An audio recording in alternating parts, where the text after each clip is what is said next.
Hello everyone, good morning, welcome to Rocky vibes. আজকে আমাদের destination Bichitrapur. তো সকালে তেল ট্যাঙ্ক ফুল করে ফেললাম এবং ফুল করে এগিয়ে যাচ্ছি NH16-এর দিকে।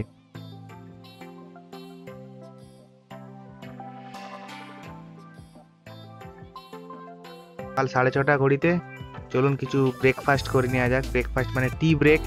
তাতে রয়েছে পকোড়ি আর চা, আর সাথে আমার রয়েছে দু ভাই, উজ্জ্বল আর শুভঙ্কর।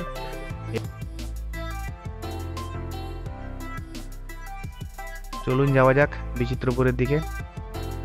অ্যাকচুয়ালি আমাদের আজকে প্ল্যানটা শুধু বিচিত্রপুর নয়, বিচিত্রপুর ছাড়াও রয়েছে তালসারি, দীঘা ও বাঁকিপুর বলে একটি জায়গা রয়েছে। তাই একসাথে অনেকগুলি জায়গা কভার করতে হবে।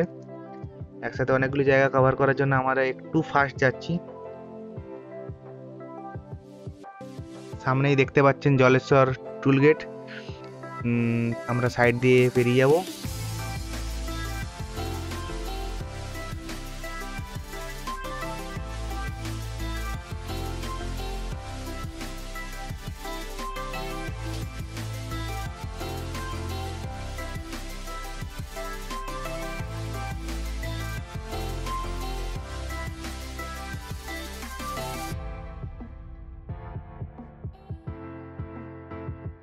আমরা জলেশ্বর টুলগেট পেরিয়ে গেছি। তো জলেশ্বর টুলগেট পেরিয়ে যাওয়ার পরে 2 থেকে 3 কিলোমিটার যাওয়ার পরেই বাম দিকে একটি রাস্তা চলে গেছে, দেখা যাবে। তো ওখানে বিচিত্রপুরে একটি বোর্ড লাগানো রয়েছে, দিয়ে লেখাই রয়েছে বিচিত্রপুর লেফট হ্যান্ড সাইডে। তো আমরা বিচিত্রপুরের দিকে যাচ্ছি। তো ওইখান থেকে বিচিত্রপুর কাছাকাছি 43 কিলোমিটার রাস্তা। সকালের টাইমে পুরোই ফাঁকা ছিল, আমাদের যেতে কোনো অসুবিধা হয়নি।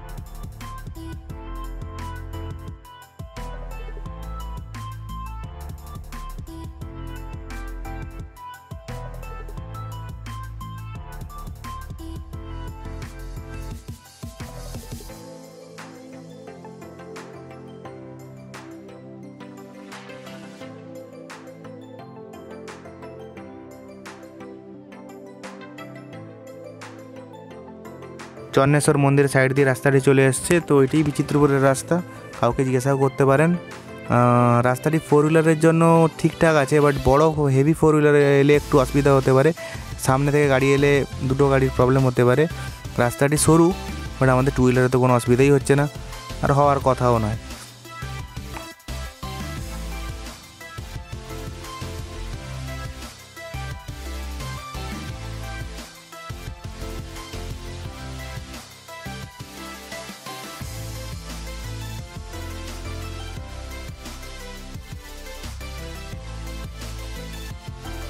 এই বোর্ড লাগানো রয়েছে 6 কিলোমিটার দূরে বিচিত্রপুর। সামনে 6 কিলোমিটার যে রাস্তাটি রয়েছে সেটা নতুন কাজ হচ্ছে, কনস্ট্রাকশন হচ্ছে নতুন। তো রাস্তাটায় যেতে একটু অসুবিধা হচ্ছিল আমাদের, যেহেতু নতুন হচ্ছে।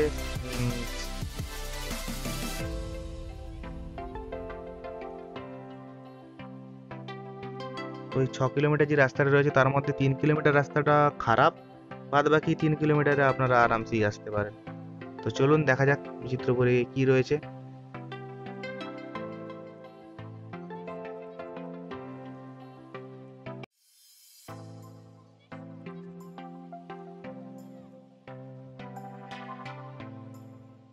ফাইনালি আমরা পৌঁছে গেছি বিচিত্রপুর।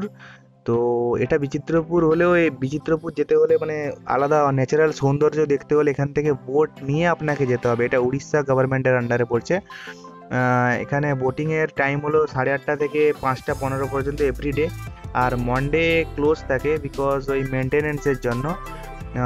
এখানে ভাড়া বলতে 6 সিটার বোট আপনার 1200 টাকা একটা বোট পড়ছে, আর 8 সিটার বোট আপনার পড়ছে 1400 টাকা। তো আমরা ছিলাম 3 জন। তো 3 জনেই 1200 টাকার বোট কাটতে হলে এর কমে হলো না, অনেক নেগোসিয়েশন করলাম, কিন্তু কাকা শুনতে নারাজ আমাদের কথা।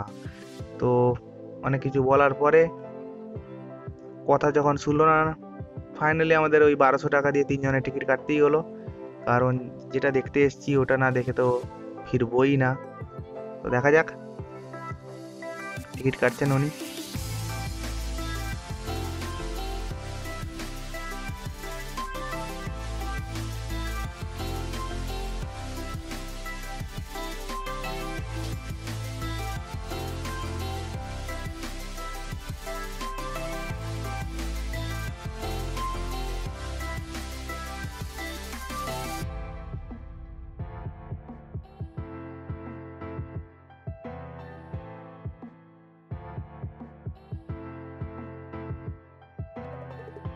থেকেই দেখা যাচ্ছে ম্যানগ্রোভস অরণ্যের দারুণ ভিউ।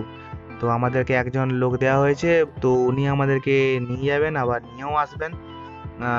এটি মোহনা অ্যাকচুয়ালি মনে হচ্ছে, কারণ এখানে অনেক নৌকা দাঁড়িয়ে রয়েছে।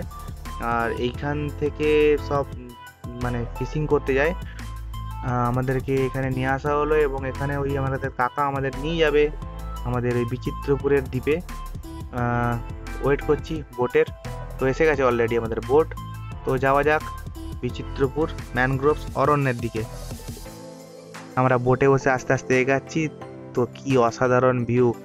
ও মাই গড! দু সাইডে ম্যানগ্রোভসের অরণ্যের ছেয়ে আছে।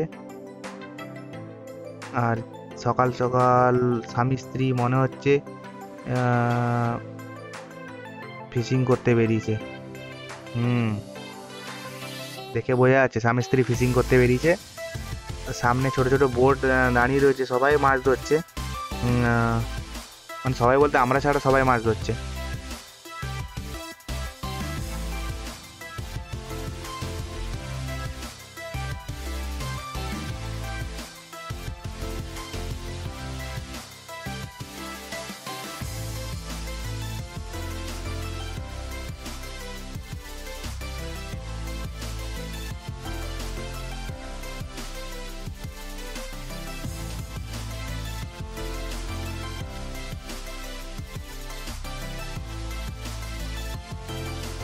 10 মিনিট চলো, 10 থেকে 15 মিনিট যাওয়ার পরে আপনি পৌঁছে যাবেন বিচিত্রপুরের সেই আইল্যান্ডে। তো আরেকটি বোট মনে হয় কিছু জনকে ছেড়ে দিয়ে ব্যাক করছে। কিন্তু সকালের টাইমে কেউ ছিল না, ফার্স্ট আমরাই এসেছিলাম উনি বললেন। তো দেখা যায় ওখানে আর কেউ রয়েছে কিনা। কি এখান থেকে কি দারুণ দৃশ্য!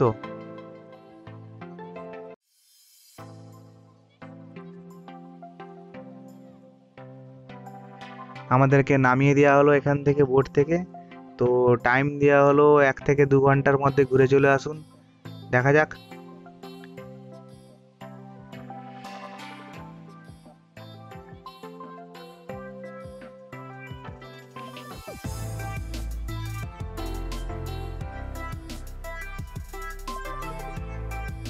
আস্তে আস্তে ভাটা ছিল আমরা যখন আসি, এখন জোয়ার আসছে, জলটা বাড়তেই রয়েছে।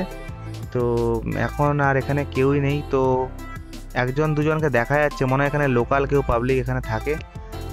সামনের দিকে ভিতরে ঢুকে দেখা যাক।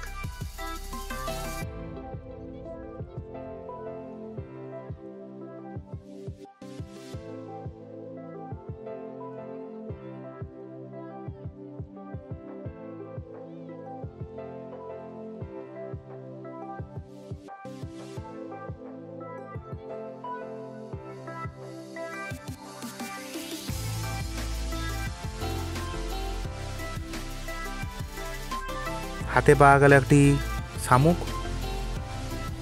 শামুক না ঝিনুক বুঝতেই পারলাম না স্যার, বাদ দাও। হাতে পাওয়া গেল একটি ছোট সাইজের কাঁকড়া। তো এত ছোট আমাকে মাইক্রো করে দেখতে হচ্ছে, মনে হয় হাতেই মারা যাবে, ছেড়ে দেই।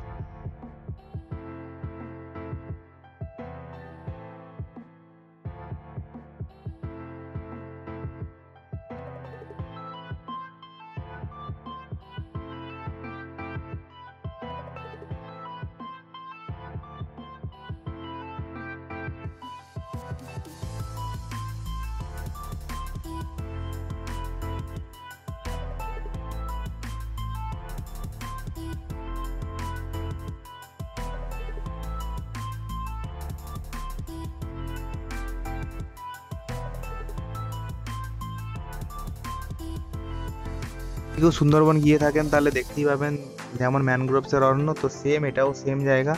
তো কেউ সুন্দরবন না গিয়ে থাকলে এখানে এলেই সুন্দরবনের ফিল পেয়ে যাবেন আপনারা। তো আস্তে আস্তে ভাটা থেকে জোয়ারের দিকে আসছে, জল বাড়তেই আছে। আমরা লেট করব না, কারণ এখান থেকে আমাদের গিয়ে যেতে হবে তালসারির দিকে। তো আমরা এখন আস্তে আস্তে করে এগাচ্ছি সামনের দিকে, ঘাটের দিকে, মানে যেখানে আমাদের বোট ছেড়েছিল। তো সেইখানে আমাদের যাচ্ছি, কারণ আমাদের অলরেডি হাতে 2 ঘন্টা হয়ে গেছে। আর লেট না করে তো আমরা ওইখানে যাই।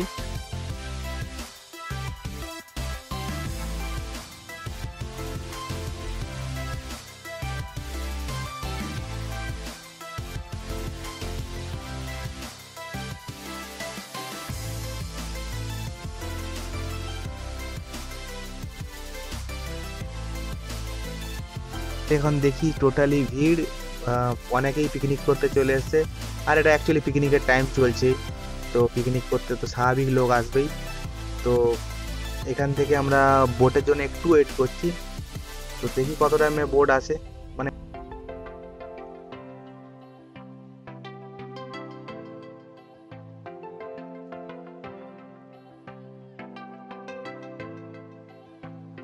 ব্যাপার হলো বোট এক এক টিমকে নামিয়ে দিয়ে আবার চলে যায় আরেকজন টিমকে আনতে। তো আমাদের বোট এসে গেছে, তো এখন 8 সিটার বোট পাঠিয়েছে আমাদের জন্য। আসার সময় 6 সিটার ছিল, এখন 8 সিটার পাঠিয়েছে। এই বোটে করে আমরা এখন আবার সেই দারুণ ভিউ দেখতে দেখতে আমরা এগিয়ে যাচ্ছি ঘাটের দিকে।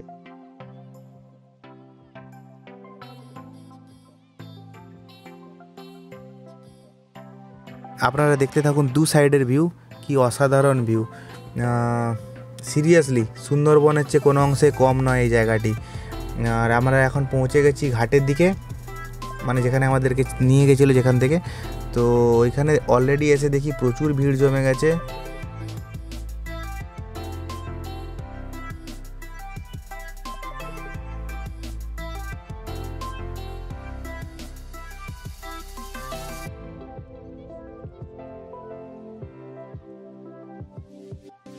অ্যাকচুয়ালি আমাদের আসার পরে দেখছি এখানে খুব ভিড় জমে গেছে, লোকে লাইন দিয়ে রয়েছে বোটে আসার জন্য। আমাদেরকে নামিয়ে দিয়ে আরেক টিমকে নিয়ে আসছে।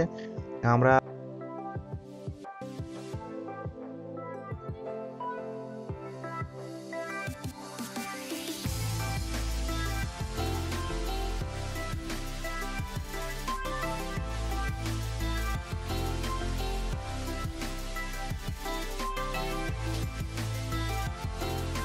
তো ওখানে গিয়ে আমাদের বাইক, হেলমেট ওইগুলি কালেক্ট করব। ওই সেই ঘর দেখা যাচ্ছে, ওখানে অনেক ভিড় জমে গেছে। এখান থেকে গিয়ে আমাদের বাইক, হেলমেট কালেক্ট করে আমরা বেরিয়ে যাব তালসারির দিকে। চলুন দেখা হবে নেক্সট ব্লকে। আপনারা দেখতে থাকুন, stay tune with me. Bye bye.